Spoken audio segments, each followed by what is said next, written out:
Sangdong, the largest cave on our planet.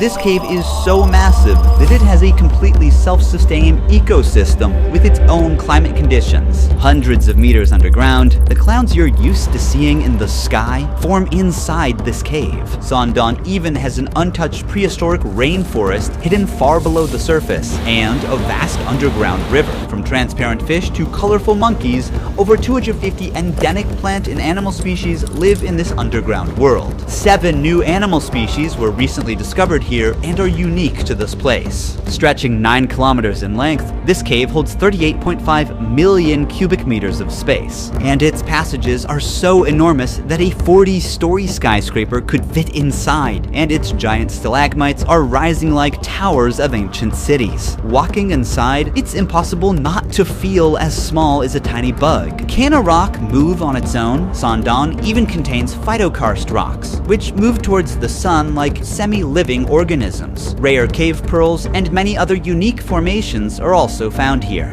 For 3 million years since its formation, the world had no idea about this cave's existence until it was fully explored in 2009 in Vietnam. Now, it's time for you to see the largest cave on Earth. Individual access is forbidden to protect both visitors and the fragile environment. This expedition is operated by Oxalis, the only authorized agency. To reach Sangdong, we've trekked through the jungle for 9 hours, and now we must pass through N Cave, the world's 3rd largest cave.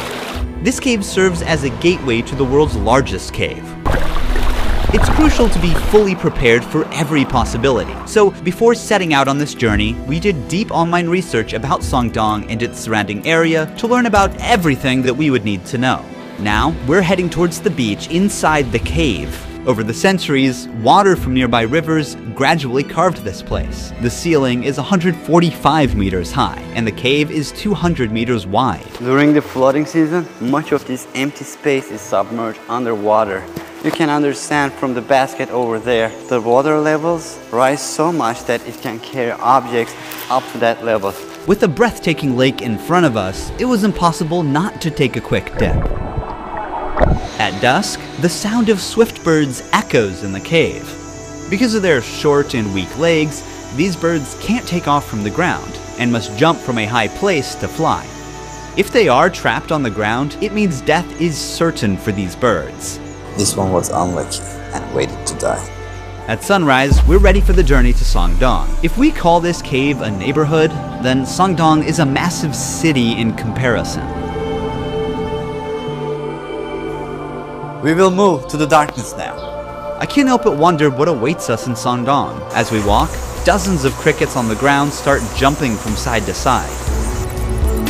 The ground is covered with centuries of bat guano. Above us, countless bats hang in deep sleep, but some are awake and constantly defecating on us, so it's not a good idea to look up. That's how my arm looks. We pass by formations that look like travertine. The limestone steps take us to the path that leads to Sangdong. Wow. The view here is amazing. You can see some water coming down from both sides. N Cave welcomed us for a night deep in the jungle. Now, it's time to meet Sangdong Cave. It's trying to come to me, you know? It's moving towards me. It knows what to leech on. Oh, it got too big. Beneath the soil we walk on lies the 450 million year old limestone formation, which began forming long before the existence of humans or even dinosaurs. This calcium-rich limestone is composed of shells and skeletons of ancient sea animals that sank to the ocean floor and gradually compressed over millions of years. However, since calcium dissolves easily in acid rain slowly erodes limestone and forms caves over time. This is how the world's largest cave was formed, by rain dissolving limestone. A challenging final climb brings us down to the grand entrance of Sangdong. As we move deeper, everyone's switching on their headlamps now. This path will lead us to the Hope and Vision Passage. In this 9-kilometer-long cave, there is so much to explore. We might be the first to record newly discovered animals. This is the entrance of Sondong Cave. You can see those people look tiny at the entrance. Even just a few steps in, we're surrounded by incredible cave formations. The water, rich in minerals, flows down from the ceilings or walls and builds these beautiful rimstone pools over time. The very first animal greeting us is a cricket. We are making our way through the rocks. Some stalagmites are sparkling in pure white because of the mineral type they're composed of. It looks like a diamond. Yes, it does. There's a huge stalactite in bronze color, resembling frozen waterfalls. The orange-brown hue suggests the presence of iron or other minerals mixed within the limestone. Some stalactites have actually broken off from the ceiling and fell down to the ground. That one in the middle is a fault line. It was formed because of tectonic movements of the Earth. Sondong's enormous size is not just the result of water erosion, but also the fractures caused by tectonic movements, which created pathways for water to flow deeper. There's a huge river in this part of the cave. If you fall, you can't swim. It's so fast. Heavy rains feed many rivers here, and a large and fast river now flows through the cave. How did this come to life? We are like hundreds of meters inside the cave. There is no sunlight. Heavy floods can bring soil and plant stems into the cave. That's why we see a sprouted seed here. Unfortunately, without sunlight, they won't survive for long. The flood also brought spores in, so now there are mushrooms growing here. The moisture and darkness are perfect for them. Just yesterday the water reached up to here. It carried a lot of mud with it. It's so recent, as if the flood just happened here. Signs of the incident are still visible. We reached the Hope and Vision Passage. This is the largest part of the cave. I'm standing next to the tallest stalagmite in the world. It is 80 meters high. It took an average of 800,000 years for these minerals to accumulate on the ground as water dripped from the ceiling and formed this massive stalagmite. The reason it got so huge is because it grew in a part of the cave where the ceiling is over 170 meters high and more than 130 meters wide. So this part of the cave is as large as a 40-story skyscraper could fit, and even a double-decker aircraft could fly through. You can see the light coming from the first dolin very far ahead. That's where we are heading. We spot cloudy-like white catches on the ground. What is this? A spider web. When they sense vibrations of a trapped insect, the spider jumps out, bites the prey, and returns to the funnel to eat. These are sand towers. When water drips from above, the parts under the pebbles are protected while their surroundings erode, and in the end, it forms these towers. It looks like a small metropolis. If you carefully look at it, there's a guy standing on the top of that rock. Our teammate in the far distance is now standing on a stalagmite of 60 meters in length. We move 3 kilometers forward in the cave. This is our camping site. Imagine sleeping here, looking at this view. From here, you can partially see the first dew line. It might look like the cave's exit, but it's actually the first of 2 massive dew lines. And from here on, things will get more incredible. The temperature difference between the outside and the inside of the cave forms mist and clouds inside the cave. The area beyond them is called Watch Out for Dinosaurs. We will explore that place tomorrow. For now, it's time to rest. Now we are going to first dolin. This is the next day. There will be a lot of things that we will see today. Let's go. We are crawling through narrow passages to get to the first dew line. Very narrow point. These sticky threads are traps belonging to cave worms. They produce a blue-green light from their tail to attract flying insects to these sticky threads. Once an insect gets stuck, the larva pulls up the thread with its mouth and eats its prey. This limestone is the oldest limestone in Southeast Asia. It is more than 400 million years old. While some sea creatures become part of the limestone, others mineralized and ended up as fossils, like you see in this example. We'll get into the details of this fossil later. We're almost there. Sun! Well, it takes for water droplets to reach the ground for like 20 seconds from up there. What is the height of this wall? It's around 140 meters. Everything is huge here.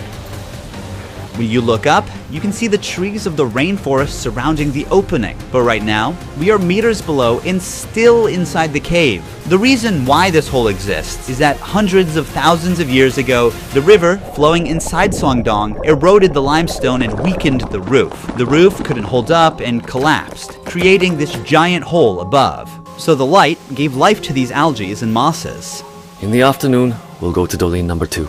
It's very different. You'll see a real jungle there. But first, let's see the first of the last two incredible formations here. This is also a stalagmite, but it's a different one. It owes its unique layered shape to the waterfalls.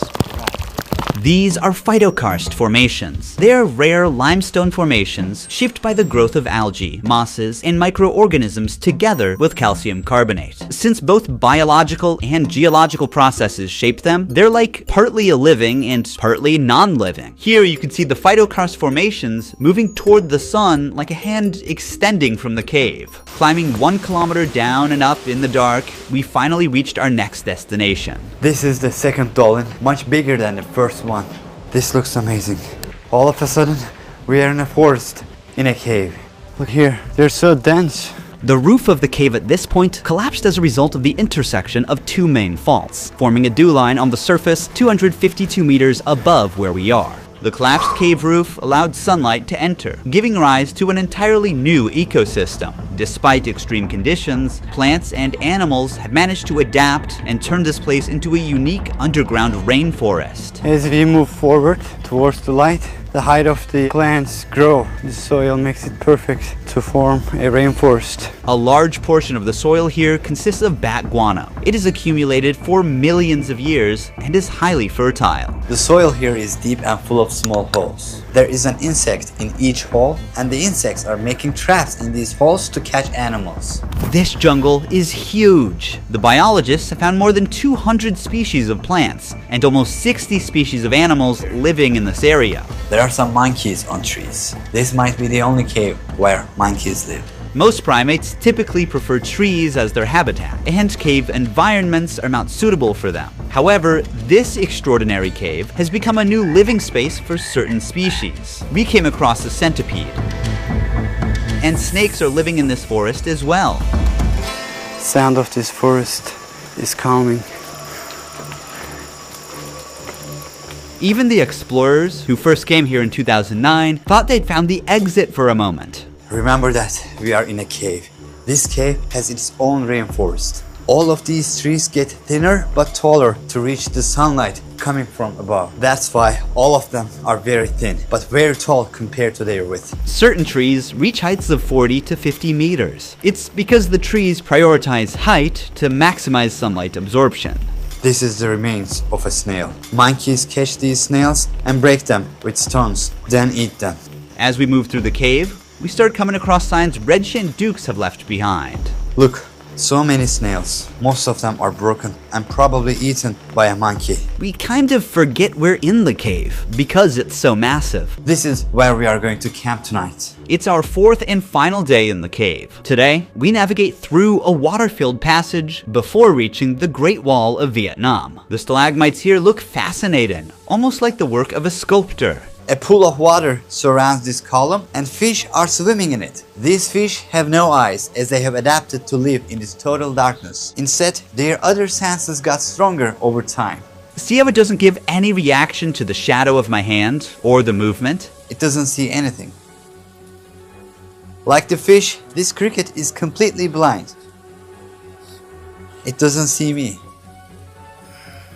These super rare formations are called cave pearls. They are usually 1 centimeter in diameter, but here, since they are too old, some of them are as big as a tennis ball. Just like real pearls, they form around a tiny nucleus, such as a grain of sand, with layers of minerals slowly building up over time. They need a few hundred years to be fully formed. As we push further into the cave, something unexpected catches our eyes. These are deer bones. They're estimated to be 500 years old. There is one last challenge ahead, an 80-meter high karst wall called the Great Wall of Vietnam. To reach there, we must also pass through a 600-meter long Passchendaele Passage. The passage is now filled with water and is turned into a breathtaking jade green lake. It's so high that the light does not reach to very top. After the wall, the light from the exit is visible from 500 meters away. We have explored the world's largest cave from one end to the other, yet on the fourth day of the exploration, one mystery still remains. Which ancient creature the fossil we saw in Sondong belongs to? I'm opening Opera browser and quickly navigating to the cave's website to check the related article. Here we'll find the same fossil's image and its description. I'm gonna press Command/ or Control/ to open Aria. It's a built-in AI tool. Let's ask it to highlight the key points in this article. The article mentions 2 different coral fossils, but doesn't specify which image belongs to which creature. Luckily, Aria has image recognition feature. I'm gonna upload the image and ask again. Okay. It identifies the fossil we saw as Tetracorolia. Let's check for more information on this sea creature. First, I'm using the Tab Islands feature to effortlessly group tabs by topic and save space. I can expand or collapse them as needed. I'm splitting the browser window to view both websites side by side. It appears that Tetracorolia or rugosa went extinct 300 million years ago. This carnivorous species is believed to have had tentacles to catch its prey and grew up to 10 centimeters. Because it is extinct today, we don't know exactly what this animal looked like, but with Aria's image generation feature, we can create a possible visual for this animal. Here's an illustration of a living Tetracorolia drawn as a colony with tentacles. By the way, tab traces feature, as you can see here, help us see our recent visited tabs by darkening the underscore. The darker the underline, the more recently the tab was visited. Using Opera Smart Tools, I believe that we identified which creature this fossil belongs to. Opera also enhances workflow with a floating music player and customizable themes with many other features. Download Opera now from the link in the description box or pinned comment to take your browsing experience to the next level.